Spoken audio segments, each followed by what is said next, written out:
s'il vous plaît. Puis-je avoir un masque? Je suis navré, ce n'est pas spécifié sur votre invitation.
Bonsoir, monsieur Marot.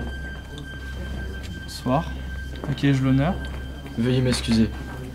En temps normal, je n'ai pas le droit, mais bon.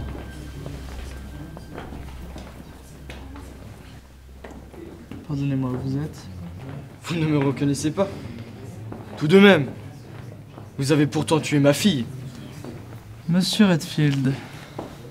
Appelez-moi James, ça sera plus simple. Écoutez, pour votre fille... Ne vous inquiétez pas. Elle n'a eu que ce qu'elle méritait. Elle a échoué, et donc il fallait l'éliminer. Nous n'avons pas le droit à l'erreur. Et Lord vous en remercie. Pourquoi suis-je le seul à ne pas avoir de masque ce soir? Vous payez? Non, bien sûr que non. En tout cas, je ne pensais pas que vous seriez là ce soir. Ce soir est important pour nous. Pour moi également. Oui, bien sûr. Je tiens à vous féliciter pour cet inspecteur dont le nom m'échappe complètement. Grâce à vous, Lord ne craint rien. Du moins, je l'espère. Écoutez, j'ai eu les pleins pouvoirs pour éliminer cet homme.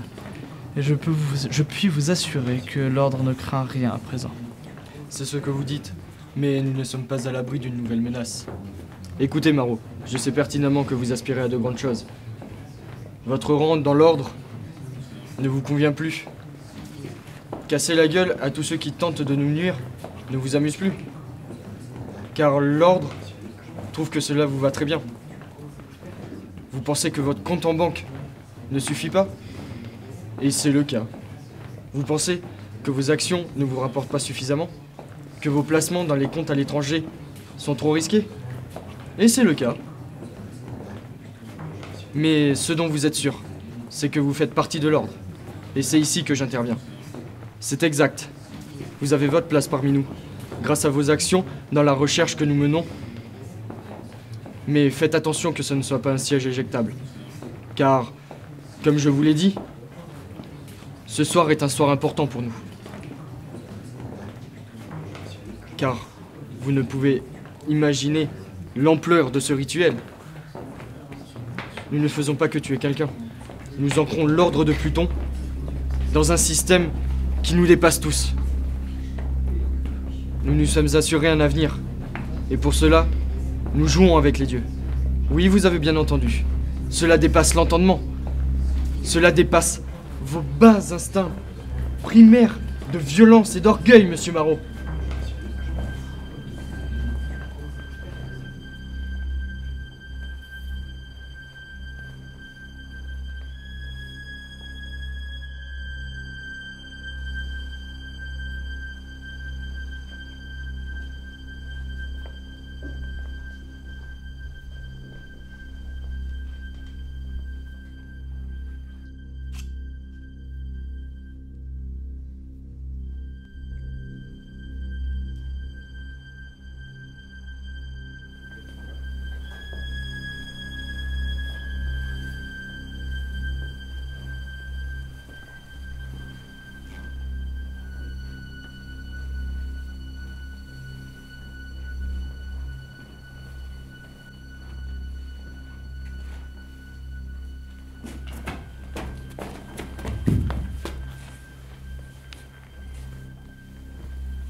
En fait, pour le masque, il faut avoir une place suffisamment élevée pour y avoir droit, pour que personne ne puisse vous reconnaître. Pour le moment, les maîtres de l'ordre ne se soucient pas que vous soyez reconnu ou non. Amusez-vous bien, monsieur Marot.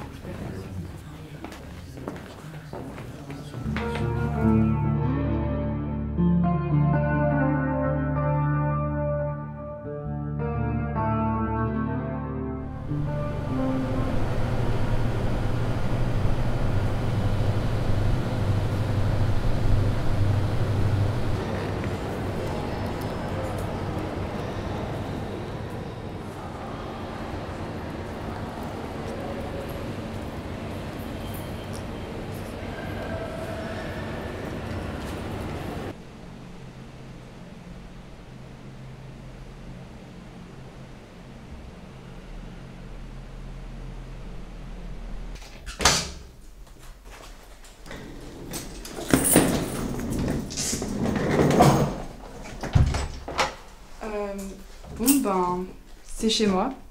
C'est pas très luxueux, mais ça me convient. Si tu veux, je peux prendre le canapé et je te laisse la chambre. Ça ira. Tu veux boire quelque chose? De l'eau? J'ai du jus d'orange aussi. Non, merci. Ah, je me souviens de cette journée-là. On était dans la forêt à côté de la maison. Ouais, tu as marché dans une fourmilière et elle t'a piqué tous les pieds. Ouais, j'avais tellement mal que je pouvais même plus marcher. Ouais, j'ai dû te désinfecter le pied et tu pleurais comme une fillette. C'était une belle journée. C'est maman qui avait pris la photo, non? De quoi? Je disais, c'est maman qui avait pris la photo. Mais qu'est-ce que tu racontes? Maman est à l'hôpital. Mais attends, tu dis n'importe quoi. C'est qui a pris la photo alors? Au final, tu délires toujours autant. Comment ça? Explique-moi. Lucie, maman était hospitalisée à ce moment. Laisse tomber, passons à autre chose. Bon, j'ai un rendez-vous. Je reviens dans pas longtemps. Donc, je te laisse les clés. D'accord. Vous êtes Mathieu? Exact. Installez-vous. Ravi de vous rencontrer. Depuis le temps. Bon, écoutez, je vais pas tourner autour du pot. J'ai besoin de savoir si je peux vous faire confiance. Oui. Oui, bien sûr. Vous ne devrez jamais en parler à quiconque. Mais qu'est-ce que vous avez à me dire de si grave? Je sais ce que votre ami Arthur Lacan a découvert et ce qu'il a tué. J'ai en ma possession une liste de personnes importantes et toute divulgation pourrait me coûter la vie ou celle de mon entourage. Quel est le rapport avec moi? Eh bien, votre nom de famille figure.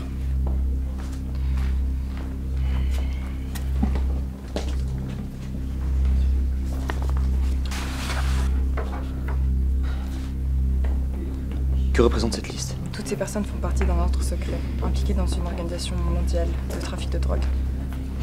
Eh bien, James Redfield, l'homme qui figure ce document, est mon père. Mais ça fait 10 ans que je ne l'ai pas vu. Écoutez, je fais partie de sa famille, mais je vous assure que je ne suis pas comme lui. Il m'a toujours mis de côté. Alors s'il vous plaît, calmez-vous et rangez votre arme. Je suis prêt à tout pour retrouver l'assassin d'Arthur Lacan. Mais je savais que mon père n'était pas net, mais à ce point-là... Qui est-il? Je ne sais pas. Tout ce que je peux vous dire, c'est qu'il est très riche. C'est le PDG de la compagnie Escape Foundation. Et c'est tout, vous savez rien de plus? Cet enfoiré n'a jamais pris soin de ses enfants. Ses seules motivations sont le pouvoir et l'argent. Ma mère est décédée à ma naissance. Ma sœur et moi avons dû nous débrouiller seuls. On a été éduqués par une nourrice et plus tard, lorsque ma sœur était en âge d'aller au lycée, mon père l'a envoyée dans un internat spécialisé. Peu de temps après, ma nourrice aussi a disparu. J'ai fait des études de journalisme et j'ai trouvé un poste dans la Gazette La Poigne. Et qu'est devenue votre sœur? Je n'en sais rien. Je ne l'ai plus jamais revue. Quel est son nom? Cassandra Redfield. Vous la reconnaissez? Oui, c'est elle. Elle a changé. Mais ce document, qu'est-ce qu'il représente? Ce sont des personnes ayant participé à un programme d'entraînement d'une agence basée en Russie. Je comprends pas. Pourquoi ma sœur serait partie en Russie? Votre père avait sans doute une idée précise du projet d'avenir de votre sœur.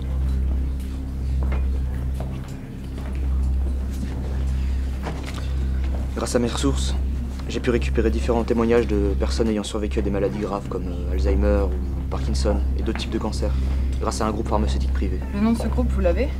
Eh bien non, ils sont très discrets. Sur les 5 patients, 3 sont décédés et 2 sont portés disparus. Mais comment Arthur Lacan a-t-il découvert tout ça? Je n'en sais rien.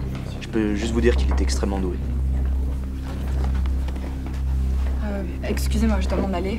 Mais ne vous en faites pas, je vous tiens au courant et vous aurez rapidement la suite des informations. Et ce fut un plaisir. Moi de même, agent Mendes, mais si je peux vous donner un dernier conseil, ne vous aventurez pas trop dans cette affaire. Je ne voudrais pas que vous finissiez comme Arthur. Merci. C'est la liste des substances retrouvées dans le labo de Daquin? Exact. Des vaccins, du poison, du gaz. Mais à quoi ça lui servait tout ça? On sait pas trop, le labo m'a affirmé que ce sont des produits hautement nocifs et très instables. Et le vaccin, il soigne quoi? On sait pas encore, par contre on a plus de nouvelles sur les gaz. Les gaz sont un mélange de plusieurs gaz existants qui sont à la fois asphyxiants, neurotoxiques et même vésissants. Vas-y, explique-moi. C'est-à-dire que ce gaz est un produit chimique qui peut irriter la peau, les yeux et les muqueuses, en particulier les voies respiratoires, de manière irréversible. Ça ressemble un peu aux armes chimiques actuelles, comme le gaz moutarde par exemple. En bien plus puissant du coup. Oh oui. Il agit aussi sur le système nerveux, en bloquant ou modifiant l'activité des protéines qui sont dans le système neuronal. Ça peut bloquer l'influx nerveux. Et quels en sont les effets? Les effets sont en quelques minutes, voire en quelques secondes. On a des troubles de la vue, d'autres sens, une perte de contrôle moteur, paralysie générale, éventuellement suivie d'une paralysie des muscles respiratoires, conduisant à la mort. Mais ce que je comprends pas, c'est que Daquin, c'était un chercheur en neurosciences, pas un industriel. Attends, parce que c'est pas terminé. Tous ces produits proviennent de la même source, d'une même molécule. Et cette molécule, c'est quoi? Et au fait, la drogue dont je t'ai parlé, la nouvelle drogue, tu as du nouveau dessus? On a un truc complètement nouveau. Le labo l'a appelée Xénoïne. Xénoïne? Elle est capable d'attaquer les lymphocytes, un des principaux composants du système immunitaire humain. Et cette fois aussi, les effets sont puissants. Tu ne te trompes pas. Les réactions sont graves. Perte de poids, hallucinations sont les signes courants. Mais là, on a du nouveau. Déclencheur d'épilepsie, perte importante de mémoire. Mais le pire, c'est que cette drogue serait intelligente. Elle pourrait juste cibler une partie du cerveau. Attends, mais c'est impossible. Comment est-ce qu'elle peut faire ça? Elle est pas dotée d'un instinct. Ça paraît complètement fou, mais 2 personnes prenant exactement la même dose pourraient avoir des effets totalement différents. Et c'est la même molécule. J'en suis quasiment persuadé. Je vais attendre les derniers résultats du labo et je te dirai ça. Et c'est complètement fou. Effrayant même. Bon. Je dois y aller. En tout cas, tu continues comme ça. Franchement, bon boulot.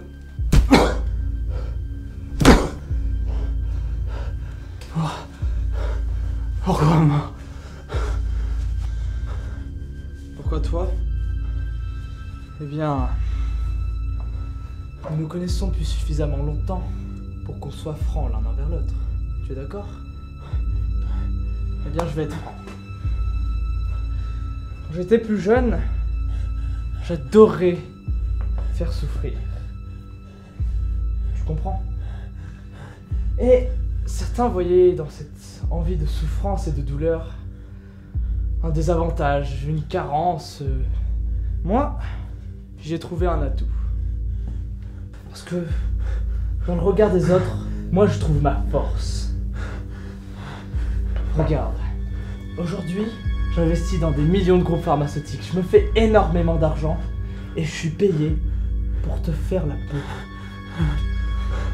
Alors, ça a commencé quand je torturais un peu les animaux de ma grand-mère ou ceux que je trouvais un peu gisants. Puis, je me suis tourné vers d'autres animaux. Des animaux dans ton genre. Alors pourquoi toi? Je sais pas vraiment en fait, hein. On m'a dit de te faire ça, moi je l'ai fait. Mais en fait, j'apprécie. Et tu sais ce que j'apprécie encore plus avec toi? C'est tes yeux. La souffrance qu'il y a à l'intérieur. Tu comprends que j'apprécie? Tu peux comprendre ça? J'adore te voir comme ça. Alors pourquoi toi, bah, tu souffres, ça me fait plaisir. Puis c'est tout. Mais ça aurait pu très bien être quelqu'un d'autre. Hein? Allez. J'ai une dernière idée de jeu. Oh non, t'inquiète pas, ce n'est pas mortel.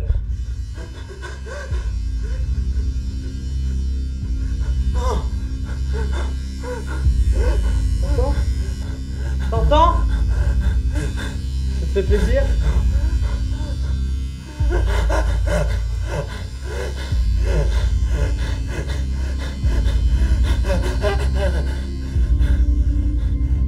Tu es sûr de ce que tu dis, qui contrôle tout? Oui, les médias, la finance, la politique et même l'industrie de la santé. Oui, ce sont des lobbies. Ils influencent contre de grandes sommes d'argent les politiciens, les industries pharmaceutiques. Ce n'est pas que ça. Cet ordre très fermé regroupe des personnes très influentes, avec un bon compte en banque généralement. Mais ils cherchent quoi? Posséder toutes les richesses du monde? Imposer une dictature mondiale? J'en sais trop rien. Ces hommes sont tellement déconnectés du monde qu'on ne peut même pas comprendre leur véritable motivation. Et les substances dont tu me parlais, ont-elles un lien avec tout ça? J'en suis certaine. Ils possèdent des armes qui peuvent remodeler le monde. Donc la xénoïne serait une drogue hyper puissante? Exactement, je n'ai jamais rien vu tel. Et attends-toi à l'avoir débarqué en Europe. Cette enquête nous donne beaucoup de fil à retordre quand même. J'ai l'impression que c'est rien comparé à ce matin avec Rosa. Ah oui? Et comment ça s'est passé avec ta sœur? C'était bizarre, forcé. Comme si on ne s'était jamais connus.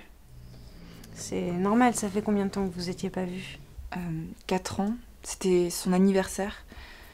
En tout cas, ça m'a fait chaud au cœur de la revoir, mais j'ai l'impression qu'elle mettait beaucoup de distance entre nous. C'est normal, elle est presque une étrangère après tout ce temps. Et puis t'inquiète pas, le travail que tu fais sur toi, ça va vous aider. J'espère vraiment.